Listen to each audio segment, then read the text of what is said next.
এই যে অন্যায় হচ্ছে আমার আসন থেকে বাবু, বঞ্চিত। তুমি আপনাদের শান্ত। ভোটার আইডি কার্ড দেখাবো গাজীপুর 2 আসনের কি বলতে চাও? বলো, বলো, আমাকে বলো। ষড়যন্ত্র করে হ্যাঁ, বলো। আজকে আমি বলবো একটা গোষ্ঠী ভাই গণ অধিকার পরিষদের আমি 18 সালে এই যে রাশেদ খান দেখতেছেন না ন্যাশনাল ফিগার জাতীয় ফিগার সবাই চিনে এক নামে নিজের রক্ত শ্রম ঘাম দিয়া এই রাশেদ খানের মতো মানুষদেরকে বানাইছি এই গণ অধিকার পরিষদকে বানাইছি তোমার আসন থেকে ঘোষণা করা হবে। নো আমার আসন আমার তুমি কেন অন্য আইডি এলাকায় কার্ড আসবা? দেখুক অন্য এলাকায় আইডি কার্ড দেখুক যান সাংবাদিক সারা দেশের মানুষ ভাই, কাজ তার করবে কথা শেষ।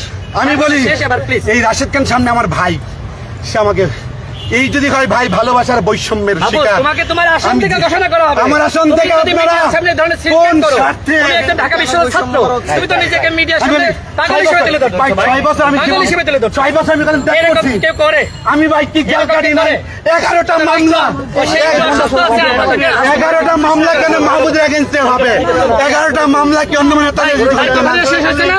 11টা মামলা চলে আমার ঠিক আছে, বিরুদ্ধে এবার আমি কথা বলে এই আসি। গণ অধিকার পরিষদ আসি, করে আমি কথা বলে আসি। But why? বাবু, এটা খুব খারাপ হচ্ছে। আমি কেন এইটা সারা দেশের মানুষের আপনারা লাইনে দেখতে কেন পাবে। এই কাজ তুমি করলেন? অত্যন্ত খারাপ করতেছো। তোমার রাজনীতি মনে করো একদিনের শেষ, ঢাকা ইউনিভার্সিটি রাজনীতি করছি তোমার আমি রাজনীতি কলকাতায়। শেষ।